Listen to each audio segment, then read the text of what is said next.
19 नवंबर 2025 उत्तर प्रदेश के संभल जिला के चंदौसी शहर में एक प्लास्टिक में भरा डेड बॉडी मिलता है, वो भी कई टुकड़ों में।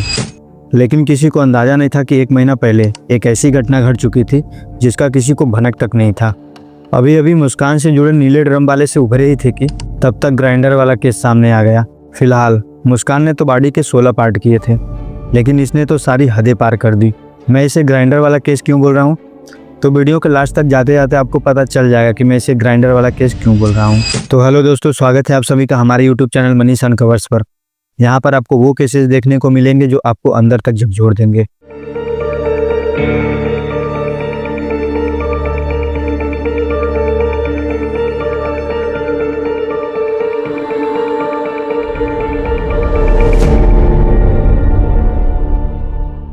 एक पति राहुल, एक पत्नी रूबी और एक तीसरा व्यक्ति गौरव, और अंत में एक ऐसी हत्या जिसने इंसानियत को सवालों के कटघरे में खड़ा कर दिया। एक घर जहां सब कुछ टूट चुका था।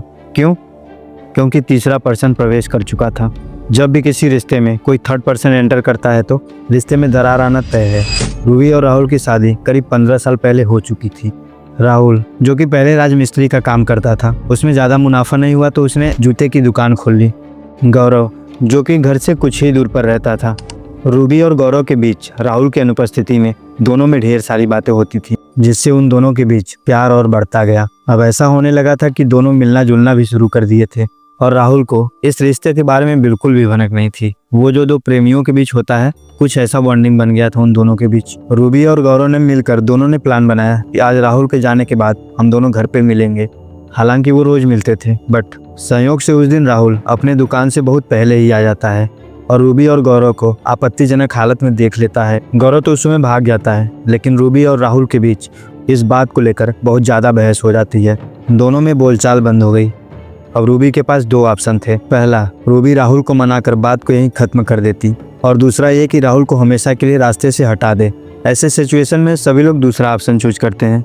यही मुस्कान ने भी किया था, और देखा जाए तो बहुत सारी औरतें यही ऑप्शन चूज करती हैं। खैर, ऐसे बहुत सारे केसेस हैं जिसे एक वीडियो में कवर कर पाना मुश्किल है। बाहर से देखने पर यह एक सामान्य परिवार लगता था, लेकिन अंदर रिश्तों में तनाव था। दोनों में झगड़े बढ़ते गए। रूबी और गौरव ने मिलकर राहुल को रास्ते से हटाने की प्लानिंग बनाई, और एक शाम राहुल ने जैसे ही घर में एंटर किया वैसे ही उसके सर पर एक हथौड़ा पड़ता है। फिर दोबारा से वही हथौड़ा पड़ता है और वो जमीन पर गिर पड़ता है। उन लोगों के प्लानिंग के हिसाब से गौरव ने पहले से ही प्लास्टिक और एक ग्राइंडर पहले से ही लाके घर में रख दिया था। दोनों ने मिलकर सबसे पहले राहुल का सर धड़ से अलग किया, फिर शरीर को 36 टुकड़ों में काटा। दोनों हाथ को एक अलग प्लास्टिक में तथा अन्य टुकड़ों को अलग प्लास्टिक में। हड्डियों को ग्राइंडर से कई टुकड़ों में काटा, जिससे बॉडी की पहचान न हो सके। उन लोगों ने भाड़े पर एक कार ली, जिससे बॉडी को बाहर ले जाकर फेंका जा सके। सबसे पहले सिर को नाले में फेंका, फिर कटे हुए बॉडी पार्ट को नदी के किनारे फेंक दिया। रूबी इतनी शातिर थी कि अपने ही पति की हत्या करके चली गई पुलिस रिपोर्ट लिखवाने कि मेरा पति कुछ दिन से गायब है। अब रिपोर्ट लिखवा गया तो पुलिस की रिस्पॉन्सिबिलिटी बनती है कि राहुल को खोज लाएं। 22 दिसंबर 2025 नदी के किनारे रहने वाले लोगों से खबर मिलती है कि एक प्लास्टिक में किसी इंसान के कटे हुए बॉडी पार्ट मिले हैं। पुलिस तुरंत वहां पहुंचती है और जांच करना शुरू करती है, लेकिन बॉडी को इतने टुकड़ों में काटा गया था कि पहचान कर पाना मुश्किल था। लेकिन पुलिस भी कहां हार मानने वाली थी। उस मांस से भरे थैले को पोस्टमार्टम के लिए भेज देती है, लेकिन अपराध चाहे जितना चालाकी से किया जाए, कोई न कोई निशान रह ही जाता है। सबसे बड़ा सबूत पोस्टमार्टम में सामने आता है कि यह बॉडी राहुल की ही है, क्योंकि राहुल के हाथ पर बना टैटू राहुल की ही थी। अब यह कंफर्म हो चुका था कि यह बॉडी राहुल की ही है। अब पुलिस को ये पता लगाना था कि इतने शातिर तरीके से हत्या किसने। सबसे पहले पुलिस रूबी के ही घर गई, क्योंकि पहले से ही शक था। जब रूबी से पूछा गया तो बातें बार बार बदल रही थी। टाइमलाइन मैच नहीं कर रही थी, क्योंकि रिपोर्ट में उसने कुछ और कहा था और हत्या के बाद कुछ और। लगातार रूबी और गौरव के कॉल और चैट पाए गए। लोकेशन डेटा से दोनों की मौजूदगी एक ही जगह पर साबित हुई। आसपास के सीसीटीवी कैमरों में गौरव का घर आना जाना, संदिग्ध समय पर मूवमेंट, ग्राइंडर मशीन में लगे खून के निशान व इस्तेमाल से जुड़े सबूत।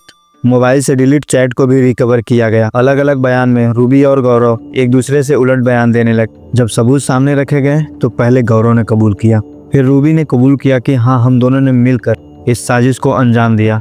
यह केस सिर्फ एक हत्या नहीं था, यह एक जघन्य अपराध का उदाहरण बन चुका था। कानून ने दोनों अपराधियों पर आईपीसी धारा 302 हत्या, आईपीसी धारा 201 सबूत मिटाने जैसी गंभीर धाराओं में केस को दर्ज किया। अदालत में पेशी की प्रक्रिया शुरू हुई। पुलिस रिमांड ली गई ताकि पूरी साजिश को समझा जा सके। समाज का सन्नाटा। जैसे ही यह खबर बाहर आई, पूरा संभल सन्न रह गया। लोगों के मन में सिर्फ एक सवाल था, इतनी नफरत, इतनी बेरहमी, आखिर क्यों? यह केस सिर्फ एक परिवार की त्रासदी नहीं था, बल्कि समाज के लिए एक डरावनी चेतावनी बन गया। रिश्ते जो अपराध में बदल गए। यह केस हमें यह दिखाती है कि जब रिश्तों में संवाद खत्म हो जाता है और लालच, गुस्सा और अवैध संबंध हावी हो जाते हैं, तो नतीजा तलाक नहीं, हत्या बन जाता है। यह सबसे डरावनी सच्चाई है। मीडिया ने इस केस की तुलना नीले ड्रम वाले केस से की। क्यों? क्योंकि दोनों मामलों में नज़दीकी रिश्ता, पहले से ही हत्या की प्लानिंग, सौ छुपाने की साजिश एक जैसी थी। लेकिन संभल केस में ग्राइंडर मशीन का इस्तेमाल इसे और भी ज़्यादा डरावना बना देता है। यह केस हमें यह भी बताता है कि अपराधी कोई राक्षस नहीं, बल्कि हमारे ही बीच में रहने वाला होता है, और कभी कभी हमारे अपने होते हैं। यही बात इस केस को और डरावना बनाती है। यह केस सिर्फ एक हत्या की कहानी नहीं है, बल्कि हमारे समाज के टूटते रिश्तों, छुपे हुए धोखे और बातचीत की कमी का आईना है। जब रिश्तों में ईमानदारी खत्म हो जाती है और समस्याओं का हल बातचीत की जगह हिंसा में ढूंढा जाने लगता है, तो नतीजा ऐसा ही खौफनाक होता है। किसी रिश्ते में अगर प्यार खत्म हो जाए, सम्मान न बचे या किसी तीसरे की एंट्री हो जाए, तो उसका हल हत्या नहीं, बल्कि कानूनी और इंसानी रास्ता है। कानून तलाक की इजाज़त देता है, समाज बातचीत की गुंजाइश देता है, लेकिन किसी की जिंदगी लेने का हक किसी को नहीं।